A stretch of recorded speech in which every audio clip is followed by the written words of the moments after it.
Madam especially A I cinema ಅಂದಾಗ dubbing ಅನ್ನುವಂಥದ್ದೇ major ಹೌದು ಆಗುತ್ತೆ. ಹೌದು ಲಿಪ್ ಸಿಂಕ್ಗಳು ತುಂಬಾ ಆಡ್ ಆಗಿ ಕಾಣುತ್ತೆ ಕೆಲವು ಎ ಐ ಸಿನಿಮಾಗಳಲ್ಲಿ. ಸೊ ಅದಕ್ಕೆ ಎಷ್ಟು ನೀವು ಮುತುವರ್ಜಿ ವಹಿಸಿದ್ದೀರಾ ಅಂತ? ಅದೇ ಇವಾಗ ಚಾಲೆಂಜ್ ಆಗಿರೋದು. ಈಗ ನಾನು ಹೇಳಿದ್ನಲ್ಲ, ಆಗೋಗಿತ್ತೆಲ್ಲ ಕೆಲಸ, ಆದಷ್ಟು ಮುಗ್ದೋಗಿದೆ ಅಂದ್ಕೊಂಡಾಗ ಎಲ್ಲೋ ಮಧ್ಯದಲ್ಲಿ ಒಂದೊಂದೇ ಇಲ್ಲ ಅದು ಚೆನ್ನಾಗಿ ಕಾಣ್ತಿಲ್ಲ, ತುಂಬ ಆಕ್ವರ್ಡಾಗಿ ಅನಿಸುತ್ತೆ, ಯಾರೂ ಸಾಮಾನ್ಯವಾಗಿ ಆ ಥರ ಮಾತಾಡಲ್ಲ. ಸೊ ಆ ಥರ way of talking, style, body language, so ಇದೆಲ್ಲ ಇದಾಗಿ ಸಿಂಕ್ ಆಗ್ತಿಲ್ಲ ಅಂದಾಗ ಮತ್ತೆ ಅದನ್ನು ವರ್ಕ್ ಮಾಡಿದ್ದಾಯಿತು. ಸೊ ಹಂಗಾಗಿ ಡಿಲೇ ಆಗ್ತಾಯಿದೆ ನಾವು. Madam budget wise compare to other cinemas ಅಂದ್ರೆ ಕಮರ್ಷಿಯಲ್ ಸಿನಿಮಾಸ್ ಅದಕ್ಕಿಂತ ಕಮ್ಮಿ ಆಗಿದೆಯಾ? ಅದರ್ವೈಸ್ ಕ್ವಾಲಿಟಿ ಅಂತ ವಿಷಯ ಬಂದಾಗ ಹಾಂ, ಕನ್ನಡ ಸಿನಿಮಾಗಳು ವಿ ಎಫ್ ಎಕ್ಸ್ ಮತ್ತೆ ಈ ಎ ಐ ಮತ್ತೆ ಈ ಗ್ರಾಫಿಕ್ಸ್ ಇದರಲ್ಲಿ ಯಾವಾಗಲೂ ಫೇಲ್ಯೂರ್ ಆಗಿರೋದೇ ಜಾಸ್ತಿ. ಹೌದು. ಸೊ ಮಹಾ ಅವತಾರ್ ನರಸಿಂಹ ಅಷ್ಟು ಕ್ವಾಲಿಟಿ ವೈಸ್ ಇರುತ್ತಾ ನಿಮ್ಮ ಸಿನಿಮಾ? ಅಯ್ಯೋ, ಅದಕ್ಕೆ ಖಂಡಿತ ಭರವಸೆ ಕೊಡ್ತೀರಾ? ಅಷ್ಟು ದೊಡ್ಡ ಬಜೆಟ್ ನಾವು ಆಗ್ತಿಲ್ಲ ಖಂಡಿತವಾಗ್ಲೂ. ಯಾಕಂದರೆ ನಾವು ಇದು ಸಣ್ಣ ಪ್ರಯತ್ನ ಅಲ್ವಾ, ನಮಗೆ ಗೊತ್ತಿಲ್ಲ, ನಾವು ಹೊಸ ನಿರ್ಮಾಪಕರು ಹೋಗ್ಬಿಟ್ಟು ನಾನು ದೊಡ್ಡ ಬಜೆಟ್ ಹಾಕ್ಬಿಟ್ರೆ ಅದು ಬಿಸ್ನೆಸ್ ಆಗುತ್ತೋ ಇಲ್ವೋ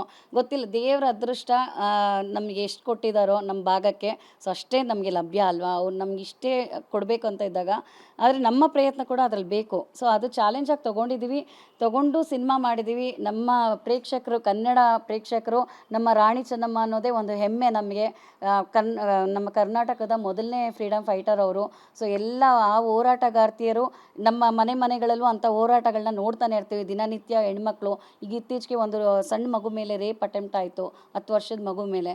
ಸೊ ಅದು ಈ ಮುಂಚೆ ಕಾಲದಲ್ಲಿ ಹೇಗಿತ್ತು ನೋಡಿ, ರಾಣಿ ಚೆನ್ನಮ್ಮನೇ ಆಗಲಿ, ಸೊ ಗಂಡ ಒಂದು ಊಟ ಮಾಡ್ತಿದ್ದಾರೆ ಅನ್ನೋವಾಗ ಹೋಗ್ತಾರೆ, ಅದೆಲ್ಲ ಏನೇನೋ ಇರ್ತಿತ್ತು. ನಾವು ಎಬ್ಬಿಸ್ಬಾರ್ದು, ಮಾತಾಡಬಾರ್ದು, ನಾವು ಸದ್ದು ಮಾಡಬಾರ್ದು ಅಂತ. ಇವಾಗಾದರೆ ಕೈಯಲ್ಲಿ ಎಲ್ಲರ ಕೈಯಲ್ಲೂ ಮೊಬೈಲ್ ಇರೋದ್ರಿಂದ ಏನಾಗ್ತಿದೆ, ಮುಂಚೆ ಯಾರಾದರೂ ನಾಲ್ಗೆ ತುದಿಲಿ ಬಂದಿದ್ದ ಮಾತನ್ನು ಹಾಡೋಕ್ಕೆ ಅಯ್ಯೋ ಪಕ್ಕದಲ್ಲಿ ಅಕ್ಕಪಕ್ಕ ಏನು ಅನ್ಕೋತಾರಪ್ಪ, ಬೇಡಪ್ಪ ನಮ್ಮ ಮಾನ ಮರ್ಯಾದೆ ಅದು ಇದು ಆ ಥರ ಎಲ್ಲ ಯೋಚನೆ ಬರ್ತಿತ್ತು. ಇವಾಗ ಏನಿಲ್ಲ, ಯಾರಾದರೂ ನೋಡಲಿ, ಅವ್ರು ಕೆಲವರು ಮುಖ ಇರುತ್ತೆ, ಆ ಮುಖ ಇರೋ ಒಂದು ಪ್ರೊಫೈಲ್ಗಳಲ್ಲಿ ಏನು ಬೇಕಾದ್ರೂ ಕಮೆಂಟ್ ಹಾಕ್ಬಿಡ್ತಾರೆ. ಯಾರು ಏನು ಅನ್ಕೋತಾರೆ ನಮ್ಮ ಬಗ್ಗೆ, ಅವ್ರು ಅಸಡ್ಡೆ ಮಾಡ್ಕೋತಾರೆ, ಅಕ್ಕಪಕ್ಕ ಸುತ್ತಲೂ ಜನ ನೋಡ್ತಾರ ನಮ್ಮನ್ನ, ಅವೆಲ್ಲ ಏನೂ ಅಂದ್ಕೊಳ್ಳಲ್ಲ. ಮತ್ತು ಫೇಕ್ ಪ್ರೊಫೈಲ್ಸ್ಗಳಲ್ಲೂ ಈ ಥರ ಎಲ್ಲ ತುಂಬ ಹಲ್ವಾರು ನಡೀತಾ ಇದೆ.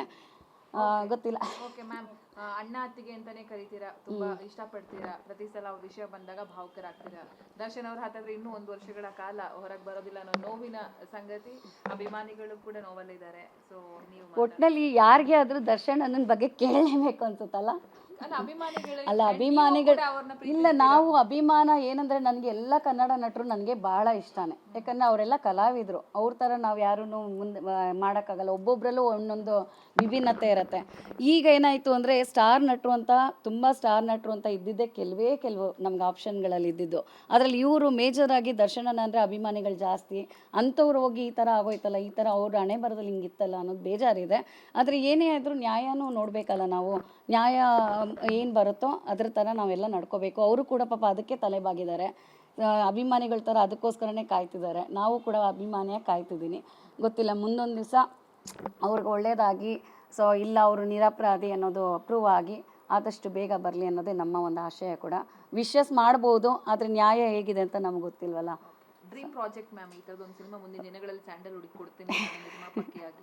ಡ್ರೀಮ್ ಪ್ರಾಜೆಕ್ಟ್ ನಾನು ಫಸ್ಟಿಂದ ಹೇಳ್ತಾನೆ ಇದ್ದೀನಿ, ಏನೇ ಆದರೂ ಸಮಾಜಕ್ಕೆ ಒಳ್ಳೇದಾಗುವಂಥ ವಿಚಾರಗಳಿದ್ದರೆ ಅದನ್ನು ತೊಗೊಂಬರಬೇಕು. ನಾನು ಹೇಳಿದ್ನಲ್ಲ ಈಗಷ್ಟೇ, ಬಿಟ್ಕಾಯಿನ್ ಬಗ್ಗೆ ನಾನು ಮಾಡಬೇಕು. ಸೊ ಯಾಕಂದರೆ ತುಂಬ ಜನಗಳ ಫ್ಯಾಮಿಲಿ ಅನಾಹುತಗಳನ್ನ ಕಂಡಿದ್ದಾರೆ.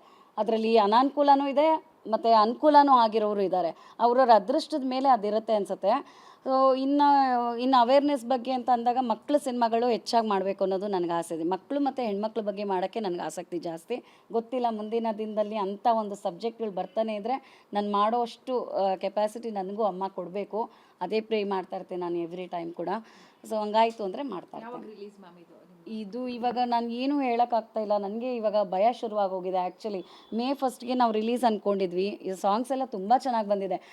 ಸಾಂಗ್ಸ್ ಕೂಡ ಹೇಗೆ ಅಂದರೆ, ಯಾವುದೇ ಒಂದು ಸ್ಕೂಲ್ ಡೇ ಫಂಕ್ಷನ್ಗಳಲ್ಲಿ ಫಸ್ಟ್ ನಮ್ಮ ಸಾಂಗಲ್ಲಿ ಓಡ್ತಾ ಇರಬೇಕು.